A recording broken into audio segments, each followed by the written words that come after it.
níbi tí Abdullahi ibn Mas'ud ti sọ ìdájọ́ ìjàmá lálákùnrin kan bá dìde Ma'aqil bun Sinan al-Ashja'i ó ní in sọ náà pé sami'tu Rasulullah sallallahu alaihi wasallam qada bihi fi Barwa'in binti Washik ó ní ìdájọ́ tẹ mú wáyé irú rẹ̀ gẹ́lẹ́ lànà sallallahu alaihi wasallam dá fún obìnrin tí wọ́n ń pè ní Barwa binti Washik àníbi dárú dájọ́ igan fún fafariha Abdullahi bizalika farhan shadida ibi ìlọ́kan Abdullahi Mas'ud ṣe balẹ̀ pé irú bá nàbí ṣe dáa ní bẹ́ẹ̀ mi ṣe ó ṣe dédé ohun tá nàbí sọ àdúpẹ́ fọlọ́ alhamdulillah. a rí pé eléyìí ni ìdájọ́ àkọ́kọ́ lọ́dọ̀ àwọn àfà kóbìnrin ìjókòó opó tí wọ́n pè ní al-ihdad tí ń ṣe oṣù 4 àti ọjọ́ 10 kò gbọ́dọ̀ jáde ẹni tí ó jáde kó nu ìdájọ́ yìí tí ò ní lo oṣù 4 àti ọjọ́ 10 ó wà nù àwọn obìnrin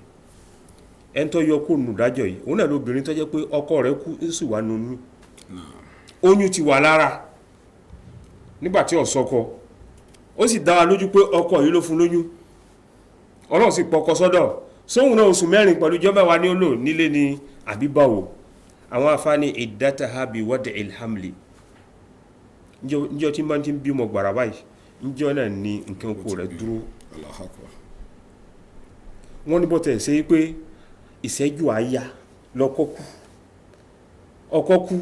inna lillahi wa inna bàbá lágbàjá mọ̀ tó jẹ́ lọ́wọ́ bá ń pè kánúsì kí ní báyìí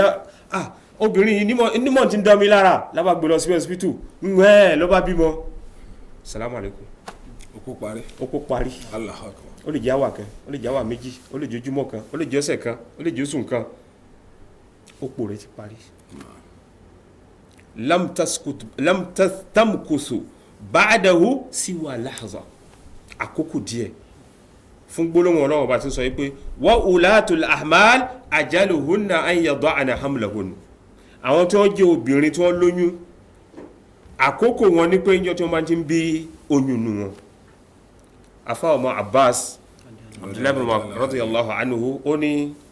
anna alayha gbà tí wọ́n bí ó ní áwò ṣé èyí tó ṣẹ́kù nu àkókò òpó rẹ̀ lọ́pọ̀ ni àbẹ́yìí tí ó ti lò lọ́pọ̀ a má rí pé ohun tápọ̀lọpọ̀ àwọn àfáà lọ fún òun náà ni pé tí máa ti ń bímọ gbàrà òpó rẹ̀ ó ti dópin ó lẹ́tọ̀ọ́ àti jáde òpó eléyìí sì ṣẹlẹ̀ lásìkò ọ̀kan náà sábẹ́ àní Muhammad sallallahu alaihi wasallam inú hadith wa ní Bukhari àti Muslim wọ́n ní alákùnrin náà Subai'a al-Aslamiyya ọkọ rẹ̀ kú ọkọ rẹ̀ ní Sa'ad bun Khawla arábìnrin sì wà lóyún wọ́n kọ̀ pẹ́ síra wọn lẹ́yìn ikú ọkọ rẹ̀ fawada'at hamlaha ba'dahu bilayali òru mélòó kan ọjọ́ mélòó kọjá lórí ikú ọkọ rẹ̀ ló bá bímọ Allahu akbar. falamma ta'allat min nifasiha nígbà tó parí nǹkan oṣù rẹ̀ ẹmọ̀ kó tóbi bá bímọ ẹ̀jẹ̀ ìbímọ nífàsì gbàtí ẹ̀jẹ̀ náà dúró tajammalat lóbìnrin bá bẹ̀rẹ̀ sí mọ́ ṣọ̀ṣọ́ ní bá máa sọ sára ní mú góòlù sára lil khutab fáwọn ọkùnrin tó ń tún kẹnu ìfẹ́dà fadakhala aleha Abu Sanabil bun Ba'kak wọn náà arákùnrin kan bá wọlé tọ̀ pé ìyá alágbọ́yá mọ̀ dájọ́ òfin ìsìlámù ni ẹ̀yin tẹ́wàá ní opó mali araki mutajammila kí ló ṣẹlẹ̀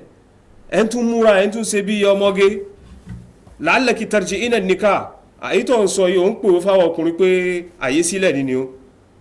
ó ní wallahi ma anti binakihin hatta yamurra alayki 4 ashhurin wa 10 ọ lẹ́tọ̀ọ́ kẹ́nìkan kẹnu fẹ́dọ̀ tí bá ṣe pé tó sùn 4 bá kọjá àtọjọ́ 10 ibi ìlarábìnrin Subai'a ó ní òun bá kó aṣọ òun bá mẹ́sẹ̀ lẹ́sẹ̀ ọdọ́dọ̀ ta ni rasulillahi fa ataitu rasulallah sallallahu alaihi wasallam fa sa'altu an zalik òun bá ń bí òjì sọ́nà pẹ̀tọ̀ ẹ dákun kí ni ìdájọ́ yìí o ọkọ òun ti sálẹ̀ sí ọjọ́ mélòó kan síra òun sì bímọ fa aftani bi anni qad halaltu hina wada'at Ànábì sallallahu alaihi wasallam ní nígbà tó ti lè bímọ ohun tí ń jẹ́ ẹ̀tọ́ tó yẹ kó ṣe fọ́kọ rẹ̀ ó ti ṣe Allahu akbar. ó ti wà ní ipò mímọ́ wa amarani bitazwij imbadali ohun tó bá wù ọ́ tẹ́nìkan bá dé tó nífẹ̀ẹ́ sí ọ lẹ́tọ̀ọ́ àti kọnu ìfẹ́dà a rí pé eléyìí ìdájọ́ àwọn obìnrin opó nígbà tó bá jẹ́ obìnrin tó jẹ́ tó lóyún tó wà lóyún ó láǹfààní nígbà tó bá ti bímọ pé ó ti kúrò ní opó ìgbà náà gbogbo àwọn tí wọ́n bá fẹ́ dànù ìfẹ́ kọrú obìnrin yìí wọ́n láǹfààní rẹ̀ kí á tó kúrò lérí agbọ́nmi yìí nígbà tó obìnrin bá wà ní opó tó sì wù wá pé ìyá alágbèjà ọmọlúwàbí ni ìsìn wà lára rẹ̀ ó sì mọ́mọ́ tọ́jú kẹ́nìkan máa gba wájú jẹ́ alẹ́tọ̀ ìsìláàmù ní ó dìgbà tó bá parí opó rẹ̀ ó dìgbà tó bá jáde opó àkókò gbà tó wà nù opó ohun tákẹ́ lè ṣe a lè mọ́ àmọ̀ sí dáadáa sí ẹ̀ ń bọ̀ látọjà níjọ́ sátidé lẹ́bàá ra rẹ́ẹ̀sì àpò àti rẹ́ẹ̀sì kan lẹ́bàá gbé pé ìyá alágbèjà akẹ́ni kásálámọ̀ sí yín ni ọ̀sẹ̀ kan síra wọn lẹ́bàá ra kírẹ́dìtì àbí fọ̀rọ̀fẹ́ lẹ́bàá fi ránṣẹ́ sí ẹ rí i pé ẹ̀ ń pòwe fún ni pé tó bá jáde opó ọ̀rọ̀ ń bẹ tí àjọsọ àmọ́ àlẹ́tọ̀ láti sọ fóbìnrin tó wà ní opó pé ìyá alágbájá tẹ bá jáde opó fẹ́fẹ́ yín wọn ò gbà wá láyè rẹ̀ àmọ́ àmọ̀ ṣe sáyìn fún arábìnrin kì í sọ méke òun náà ti gbọ́ àgbọ́yé ohun tí a fẹ́ sọ nínú àwọn tí wọ́n tún lẹ́tọ̀ọ́ ni obìnrin tó jẹ́ pé ẹrú ni bọ́tẹ̀ jẹ́ pé lónìí kò sí ẹrú a máa rí i pé ìdájọ́ yìí sì wà nù Al-Qur'an tóbìnrin tó ẹ olóògbé tó fi sílẹ̀ tó jẹ́ ìyàwó tó bá jẹ́ ẹrú lóbìnrin sí opó tiẹ̀ náà oṣù 4 àtijọ́ 10 ni àbí ó dínkù àbólé a rí i pé nù ṣẹ̀ríà àwọn àfáà mọ́ ń fi ọ̀rọ̀ ìyà tá bá fẹ́ jẹ obìnrin ní 100 búlálà nípa ṣìnà a rí i pé tó bá jẹ́ ẹrú ni wọ́n ní àwọn tó jẹ́ ẹrú ìlàjì nisfu ma al-muhsanat ìlàjì ìyà 100 búlálà 50 fún ẹrú nítorí pé ẹrú ni nítorí pé òun náà ìjọmọlúàbí rẹ̀ àsìkò tó ní lọ́dọ̀ ọ̀gá rẹ̀ kìí sòdìdí òun kò nira rẹ̀ a rí i pé irú ìdájọ́ yìí náà níbẹ̀ fún obìnrin opó tó jẹ́ ẹrú a rí i pé oṣù 2 náà ni ó lò àtijọ́ 5 báwo la ń ṣe mọ́ ka ọjọ́ nígbà tó obìnrin bá ń bẹnu opó a rí i pé oṣù òkè la mọ́ fi ń kà kì í ṣe oṣù èbó àìfi kàlándà èbó Gregorian àìfi kà kàlándà òkè la mọ́ fi ń ka ọjọ́ nínú opó náà la mọ́ fi ń ka ọjọ́ nínú opó eléyìí náà tún jẹ́ ìdájọ́ táwọn àfáà sọ nípa ń tọrọ mọ́ opó kí lè ọgbọ́n ìjìnlẹ̀ tí ń bẹ ń bi oṣù 4 àtijọ́ 10 kò sí lè jẹ́ pé ẹ mọ̀ pé a ti sọ̀rọ̀ jàhílíyà kọjá pé ọdún kan lẹ́nà àwọn ń lò àmọ́ gbà tí sẹ́rí ogbè tiẹ̀ dé a rí pé ó ṣe ní oṣù 4 àtijọ́ 10 ọgbọ́n ìjìnlẹ̀ wo ni mẹ́mbẹ́ àwọn àfáà wọ́n ní ó ṣeéṣe kọjá yí pé obìnrin yìí lóyún láàrin oṣù 4 tó bá lóyún ní ó hàn oyún yóò hàn sóhun kálukú ní sẹ́rí àfi mú oṣù 4 àtijọ́ 10 wọ́n wá dúró lórí hadisi Abdullahi ibn Mas'ud sàbí tá dákọ́ lẹ́ẹ̀kan ọ̀rọ̀ ló tún jẹ́ wáyé o nínú 40 hadisi ẹlẹ́kẹrin Ọlọ́hun bá subhanahu wa ta'ala nù hadisi yìí ó ní ìṣẹ̀dá ọmọ èdè ènìyàn mọ̀ pé sínú ìyá rẹ̀ tó bí 40 ọjọ́ àkọ́kọ́ ní ọmọ jẹ́ àtọ̀ ọjọ́ ẹni 40 ọjọ́ ẹlẹ́ẹ̀kejì ní ó di ẹ̀jẹ̀ kíkì 40 ọjọ́ ẹlẹ́ẹ̀kẹta ní ó di bàṣẹ ẹran ọjọ́ 120 days 40 lọ́nà 3 a rí pé ń ṣe 100 kan àtogúnjọ́ àkókò gbà náà yóò bá aṣọ ilayhi malak àwọn ará màláíkà sínú ìyá tí màláíkà bẹ́ẹ̀ dé ní ó ṣe àwọn iṣẹ́ kan alákọ̀ọ́kọ́ ní ó fẹ́ ẹ̀mí sí bá sí ẹran náà ní ó fẹ́ sí la ẹ̀mí ó wọnú bá sí ẹran òun náà bẹ̀rẹ̀ sí mọ́ mí ẹ̀mí ó wà lára rẹ̀ lẹ́yìn oṣù 4 ni wọ́n wá kọ gbogbo ìṣẹ̀mí rẹ̀ gbogbo ohun tí ó wà lò láyé aziki rẹ̀ olówó ni tálíkà ni àárọ̀ ni ó ní dalẹ́ ni ó ní lọ́sẹ̀ dalẹ́ ni àwọn nǹkan yìí akọ ní ọjọ́ yìí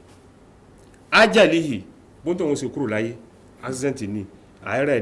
ni ó travel ni ó wà ní ọkọ̀ ni ó wà lórí títì ni àwọn nǹkan tí ó ṣẹlẹ̀ sí ní ọjọ́ tí ó kúrò ọjọ́ yìí la parí sẹ́yìn amalihi iṣẹ́ wo ló ń tọ̀ wọ́n sí láyé ní òkè ó ní ọ̀pọ̀lọpọ̀ dẹ́ntì ń tajà ní ó lọ sí sùkúù ní ó gba gbogbo sàtífíkẹ́tì tó bá yá ní ó padà dẹ́n tó yẹ pé ní ọmọ kọ́lé ni àti bẹ́ẹ̀ bẹ́ẹ̀ lọ iṣẹ́ tó ń kálukọ́ wà sí láyé á parí ẹ̀ ní ọjọ́ yìí èyí tó á parí gbogbo ẹ̀ tó lágbàjù òun náà ni pé ṣé eléríire ni àbí eléri ibú kọ́lọ̀ nǹkan sọ́nà àti ọjọ́ yìí la fẹ́ parí iṣẹ́ yìí a rí pé hadisi ń fi wálé náà nípa pé àwọn àfáà nígbà tí wọ́n máa ń sọ̀rọ̀ oṣù 4 àtijọ́ 10 a rí pé wọ́n ń fi ọ̀rọ̀ oyún tó yún máa ń bẹ lára ìyàwó láàrin oṣù 4 oṣù náà hàn ní ọ̀hẹ̀ sún kálukú wọ́n máa jẹ́ pé olóògbé ọlọ́tán àmọ́ ló mọ àwọn ọmọ àlè kan àwọn ọmọ pé mọ́ńtọ̀hún ni sẹ̀ríà fi ṣe ní oṣù 4 àtijọ́ 10 afa Sa'id onóhun bíi Sa'id ni Musayyib má bálù àṣàrà ó ní agbọ́tò oṣù 4 mẹ́wàá tó wà lókè ńkọ́ ó ní fihi yunfakhu mẹ́wàá òkè tó lé oṣù 4 àkókò gbà tí màláíkà wà tí ọmọ fẹ́ mí sí bá sí rìn lára a rí pé àṣì ọgbọ́n jìnlẹ̀ ń bẹ bí àwọn oṣù 4 àti ọjọ́ 10 wọ́n sì ń fẹ́ tóbìnrin tọkọ rẹ̀ bá kú ó bá di pé ó fẹ́ ra kù kó tètè sọ fún fámílì kọ́mọ́ di pé ọ̀rọ̀ mi wàhálà mi ọ̀padà mọ́ jẹ jáde lẹ́yìn rẹ̀ kó tètè sọ fún ọ pé bàbá alágbájá ẹ gbọ́ mọ́mọ́ ti fẹ́ ra kù ó báyìí kó kálukú mọ̀ kọ́ máa di pé ọjọ́ kan lẹ́ẹ̀dẹ́ pé tán oyún ìdóṣù 6 làwọn èèyàn sẹ́ ń bèèrè pé aláàjì ń jọ sí tí àkọ́bámọ́ kìí ṣe ohun tá a mọ̀ fi pamọ́ àìpa a rí pé ìdájọ́ ọ̀rọ̀ mọ́ ọ̀pọ̀lọpọ̀ nǹkan ṣẹ̀ríà eléyìí jẹ́ ìdájọ́ àkọ́kọ́ nípa òpó kí a tẹ̀síwájú nípa ọ̀rọ̀ òpó kẹ̀yìn náà فإذا بلغنا أجلهن فلا جناح عليكم فيما فعلن في أنفسهن بالمعروف والله بما تعملون خبير a rí pa àwọn obìnrin nígbà tí wọ́n bá ń ṣe tí wọ́n bá wà ní opó ẹni tí ń ṣe nǹkan oṣù tí nǹkan oṣù ò dúró lára rẹ̀ nítorí rí nǹkan oṣù ẹni tó sì dàgbà àìsà tó jẹ́ pé ó ti wọ menopause tí ò rí nǹkan oṣù mọ́ a rí pa àwọn ilé ni mo ń fi oṣù ìparí oṣù kọ̀ọ̀kan náà wọ́n mọ̀ fi ṣe ìdá wọn àbọ̀ méke tí èyí ti bẹ̀rẹ̀ sí mọ́ rí nǹkan oṣù lásìkò àní Muhammad sallallahu alaihi wasallam arábìnrin kan bẹ tó ń pè ní Ummi Habiba ọ̀kan náà àwọn aya Ànábì sallallahu alaihi wasallam àti Zainab ọmọ Jahsh wọ́n ní sẹ́lá Ànábì sallallahu alaihi wasallam ó ní la yahillu limra'atin kò tọ́ fún obìnrin kankan èèwọ̀ ni tu'minu billahi wal yawmil akhir tó ní gbàgbọ́ sí Ọlọ́run ọba Allah pé ọba àṣọ ni tó sì ní gbàgbọ́ sí ọjọ́ kan yìí pé alkiyama ń bẹ àjíǹde wà tí gbogbo wa tá kóra lọ síwájú Ọlọ́run ọba subhanahu wa ta'ala fún ìdájọ́